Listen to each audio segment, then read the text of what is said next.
Gisèle. Alors aujourd'hui, c'est notre rendez-vous hebdomadaire avec le grand chef Pierre-Antoine.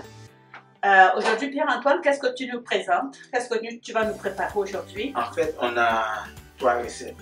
3 recettes, c'est-à-dire on a des bananes plantains, et on a 2 sortes, bananes plantains verts et bananes plantains jaunes. C'est pour accompagner, ça va être pour... C'est quoi le nom de notre recette? C'est en fait le saumon. Le saumon, puis accompagné de bananes plantains. Bananes plantains et riz collé. Et tu proposes du riz collé avec des petits pois. Des petits pois verts. Ok. Donc on va commencer tout de suite par la présentation de nos ingrédients. Donc pour faire cette recette, on a besoin de plantains. Comme vous voyez ici, on a 2 sortes de plantains. Le plantain mûr et le plantain vert. On a le saumon, on a l'huile d'olive, on a les épices haïtiennes. Hein. Vous savez, vous avez déjà vu la dernière fois, on vous a déjà présenté dans le riz collé les épices haïtiennes. Ces épices haïtiennes, je veux quand même profiter de l'occasion pour vous dire que c'est le chef lui-même qui prépare ces épices-là. Et ces épices seront disponibles sur notre boutique en ligne sous peu. Alors, il y a du sel, les poivres, on a du persil pour la décoration. Ça, c'est du peri-peri. Hein? Ouais. Ça, c'est du peri-peri. Ça, c'est le beurre à l'ail. Vous allez voir, on a l'oignon normal, l'oignon violet, les tomates, le gingembre et l'ail. Donc, ça, ce sont des épices qu'on va... Vous allez voir comment on va l'utiliser. Et puis, nos épinards. N'oublions pas du citron et des échalotes. Ce qu'on va faire dans un premier temps, on va commencer par éplucher, disons, les bananes. J'avais déjà commencé, mais je vais vous montrer une manière de procéder. C'est-à-dire, pour que ça soit vraiment plus efficace. On coupe la banane, c'est-à-dire la queue, disons les 2 bouts, en fait. On met de côté. Puis, on coupe déjà la banane en tranches, juste pour que ça aille plus vite. Puis pour éviter que la banane devienne noire, qu'est-ce qu'on fait? On le coupe, on le met tout de suite dans l'eau, disons l'eau froide en fait, avec du sel et puis un petit peu de jus de citron. On met un peu de sel dans l'eau dans lequel on va plonger les tranches de plantain. Ouais. En fait, et puis en fait, l'eau on va le jeter après. Est-ce qu'on met du citron aussi? Du citron, oui. Jus de citron, oui. Donc, on ajoute du jus de citron. Pourquoi? Pour éviter... Avec du sel, c'est ça? Oui. N'oubliez pas, on met le jus de citron dans l'eau salée dans laquelle on a plongé les plantains pour garder la fraîcheur du plantain. C'est pour éviter que le plantain devienne noir. Vous savez, quand vous épluchez le plantain, si vous le laissez 2 secondes à l'air libre, ça devient noir. Et c'est ça qu'on évite en mettant du sel et du citron dans de l'eau. N'oubliez pas, la chaîne, c'est une chaîne d'apprentissage culinaire. Alors, on apprend, on vous donne des trucs pour réussir vos plats à la maison chez vous, dans le confort de votre foyer. Un demi-citron, ça va être correct? Un demi, parce qu'on a quand même beaucoup de plantains.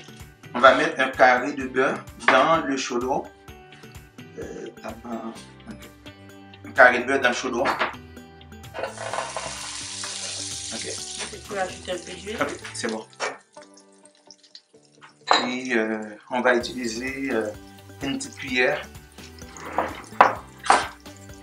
de l'huile là-dedans aussi. Oui, c'est bon. Ça, c'est vraiment de l'huile préparée avec du thym. Il y a du sel dedans. Puis il y a des clous de girofle, juste pour donner le goût. On met là, l'épice peri-peri. Est-ce que tu veux qu'on fasse quelque chose avec ça? Oui, oui. C'est là-dedans que je vais rester okay. Tranquillement. C'est pour ça que je l'ai baissé pour éviter que ça brûle. Est-ce que tu veux que je mette déjà de l'ail? Oui, oui.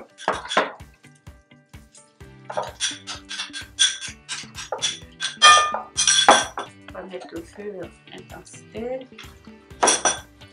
Là, on brasse. Pas besoin de ça? Non, c'est mieux comme ça. Parce que vu qu'on a des bananes mûres dedans, on ne veut pas écraser nos bananes. Ok, après ça, on va mettre là-dedans ou... Oui, tranquillement. Pas tout au complet parce qu'on a besoin comme d'espace pour Ok. que les bananes soient bien cuites. On met du poivre. Là, on va commencer par mettre les bananes. Je pense que c'est important de bien expliquer à nos abonnés que le plantain, la façon dont le chef fait son plantain aujourd'hui, c'est vraiment une première. Parce que très souvent, on va assaisonner la pomme de terre, mais le plantain, moi je ne l'ai jamais vu en tout cas. Je ne sais pas si vous à la maison, vous l'avez déjà vu.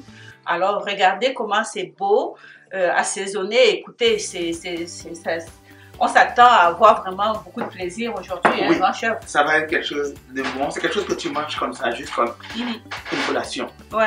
C'est vraiment facile. On va laisser frire dans le chaudron, mais on ne met pas les bananes dans l'huile. C'est ça qui est important aussi, hein, que les gens comprennent. C'est vraiment le but de procéder de cette façon, c'était vraiment d'éviter de plonger le plantain dans l'huile, hein, ce qui est plus santé aussi, cette façon de préparer, c'est ça? Oui, c'est vraiment santé. Moi, c'est le côté santé que je cherche toujours. Donc, pour ce faire, j'évite toujours de mettre les bananes dans l'huile, comme beaucoup de personnes font.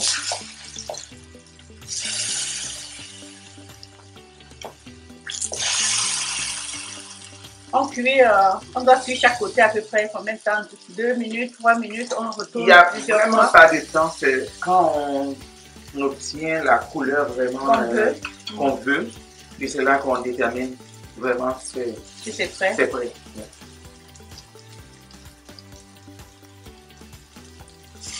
On va voir, tu vas voir, en tournant, tu vois, il y a déjà la couleur dorée qui commence à se faire.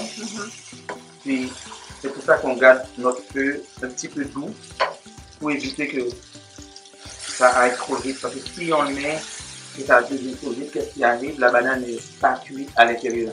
Est-ce qu'on aurait pu couper les plantains un peu plus finement? Est-ce que c'est obligé d'avoir cette On peut le faire plus finement aussi, mais si on veut quelque chose de plus consistant, il faut le faire un peu plus gros. Plus gros. Mais ça n'empêche pas de le faire plus mince. Mais comme ça, je trouve que ça donne quand même une bonne présentation. Et quand on croque dedans, on trouve qu'on croque dans quelque chose qui est quand même assez gros quand même.